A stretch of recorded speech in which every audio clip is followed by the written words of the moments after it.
Hi everyone, welcome to my channel CS fickle world. तो ये third part of the video है scanner के questions का। We are on question number 11, total question number है 27। So I was on a topic discussing with you कि मेरा phone चोरी हो गया था and I was running like hell. तो मैं एफआईआर करने गई थी। That is what all I wanted to convey to you, nothing else apart from this. So what has happened is here कि discuss the stages of criminal trial and summon cases. सबसे पहले तो समन cases मतलब ऐसा case जो कि जिसमें कि इम्प्रिजनमेंट 2 साल से कम साल की मिलती है, मतलब 2 से कम साल की इम्प्रिजनमेंट मिलती है, that is your summon case.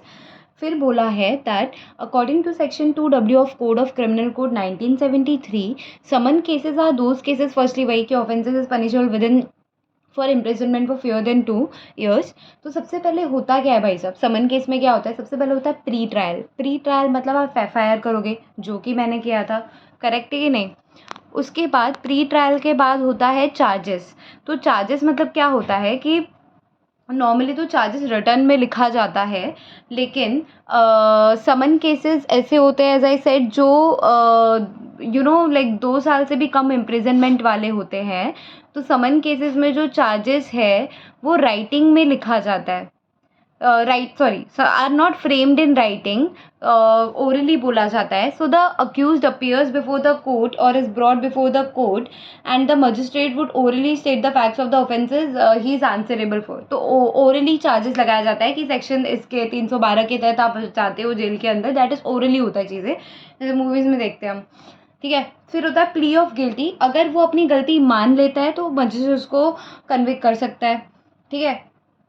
Plea of guilty and absence of accused. तो बहुत सारे ऐसे पिटी केसेस होते हैं जहाँ पे मजिस्ट्रेट भी अलाउ करता है कि ठीक है कोई प्रॉब्लम नहीं, आप मेरे सामने मत आओ, आप इतना फाइन है उसको पे कर दो, लेकिन मजिस्ट्रेट चाहे अगर तो उसको वो कन्विक्ट भी कर सकता है। तो that is the description of the magistrate over here. लेकिन अगर पिटी केसेस है तो वो मजिस्ट्रेट के सामने नहीं भी आएगा, चलेगा। वो प्ली ऑफ गिल्टी कर रहा है ना कि मुझे माफ़ कर दो, मेरे से गलती हो गई, लेकिन मैं आपके सामने नहीं आऊँगा क्योंकि मेरा पिटी केस है। I hope you all are getting this. Okay, next what is there? So next it says prosecution and defense evidence. So when we say prosecution and defense evidence, ऐसे हो रहा था ना कुछ prosecution and defense evidence क्या होता है? If the accused does not plead guilty then the process of trial, तो ट्रायल चालू ही कब होता है? कोर्ट का मसला चालू ही कब होता है? जब तक देखो, सबसे पहले तो क्या होता है, एफआईआर लिखा दी। एफआईआर लिखा दी, उसके बाद चार्जेस फ्रेम होते हैं। समन केस तो भाई ओरली बताया जाएगा कि इस तहत आपको अंदर जाना होगा। प्ली ऑफ गिल्टी, वो प्ली करता है गिल्टी तो ठीक है, नहीं करता है, अगर करता है लेकिन एब्सेंट है तो पिटी केसेस में चलेगा। अगर वो प्ली नहीं कर रहा है गिल्टी का, तब जाके ट्रायल जो है वो चालू होता है। ठीक है। तो उस टाइम पे प्रोसिक्यूशन एंड डिफेंस अपना अपना एविडेंस लाते हैं। तो if the accused does not plead guilty then the process of trial starts and the prosecution and the defence is also empowered to take the statement of the accused. ठीक है।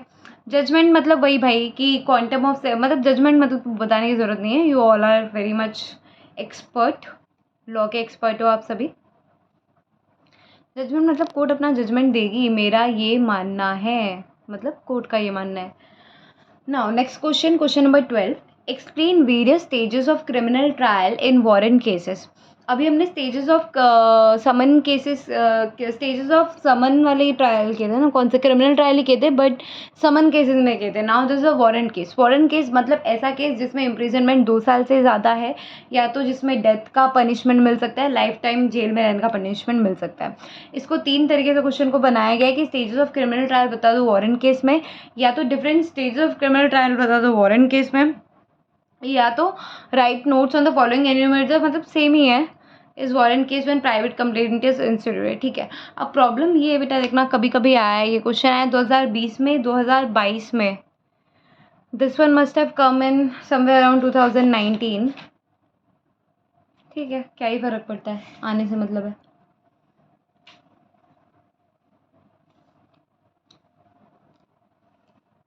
Now will move forward towards the answer कि इसका answer क्या है। ठीक है।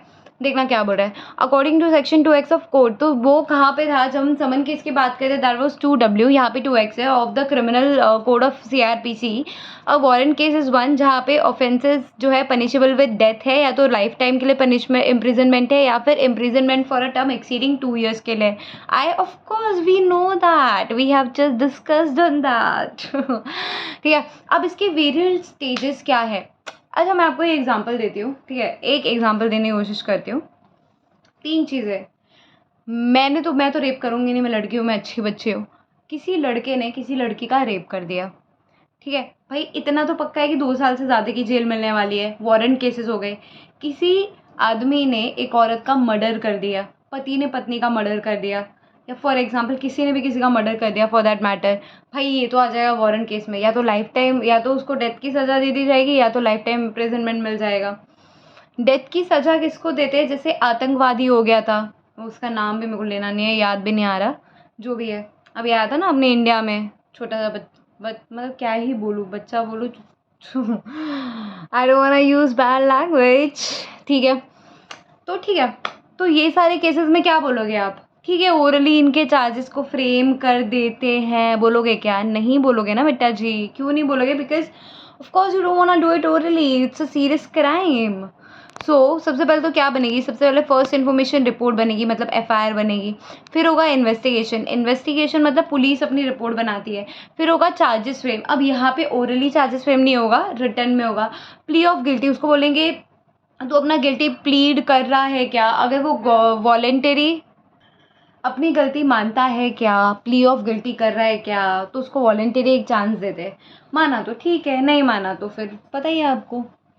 prosecution evidence, now after the charges are framed and the accused pleads not guilty, वो अपने आप को गुनाहगार नहीं मानता है, then court requires the prosecution to produce evidence to prove the guilt of the accused। सबसे बेस्ट पार्ट तो ये है ना अपने मतलब लॉज का, कि मैं गिल्टी हूँ ना, ये मेरे को प्रूव नहीं करना, या मैं गिल्टी नहीं हूँ ये मेरे को प्रूव नहीं करना, सामने वाले को डिफेंडेंट को प्रूव करना है, भाई ये गिल्टी है। मैं तो प्रूव करूंगा of course I am not guilty, I try to put that kind of evidence, but सामने वाले को ये प्रूव करना है कि, मेरे को ये नहीं प्रूव करना है कि मैं गिल्टी नहीं हूँ, ठीक है, मेरा कुछ लेना देना नहीं है, सामने वाले को ये प्रूव करना है कि भाई ये गिल्टी है, ठीक है, मैं कर रहा हूँ, ऑफकोर्स करना ही पड़ेगा जब ऐसा कुछ केस होता है that I am not guilty, but onus is on the defendant, कि तू बोल रहा है ना ये गिल्टी है, तो बता कैसे गिल्टी है, ऐसा।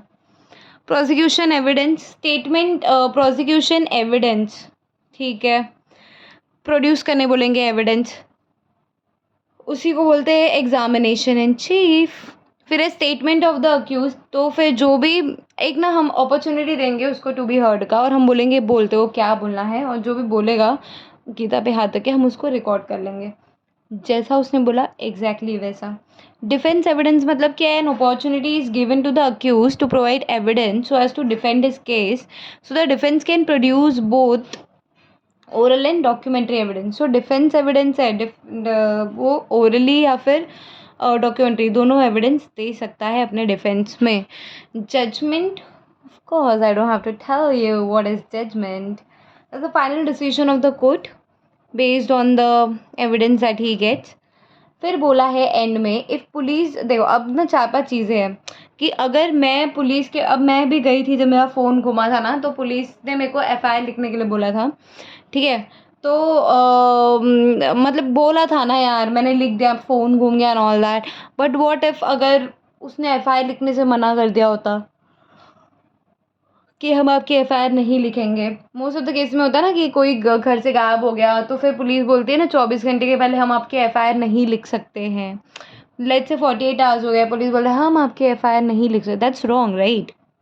इन such cases one can directly approach the criminal court. अच्छा ये बड़ा चीज़ है कि भाई आप डायरेक्टली, अगर आपका FIR नहीं लिखा जा रहा है, आपको लगता है लिखा जाना चाहिए, नॉट दैट ऑफकोर्स लॉज का भी कुछ लिमिटेशन होता है, बट आप डायरेक्टली क्रिमिनल कोर्ट के पास जा सकते हो under section 156 along with a complaint, कि ये मेरी कंप्लेंट है, मैं क्रिमिनल कोड में आ रहा हूँ, मेरा FIR नहीं लिखा जा रहा है। On the filing of the complaint, the court will examine the complainant and its witness to decide whether the offence is made out against the accused, कि offence के जो है ये offence हुआ भी है या नहीं।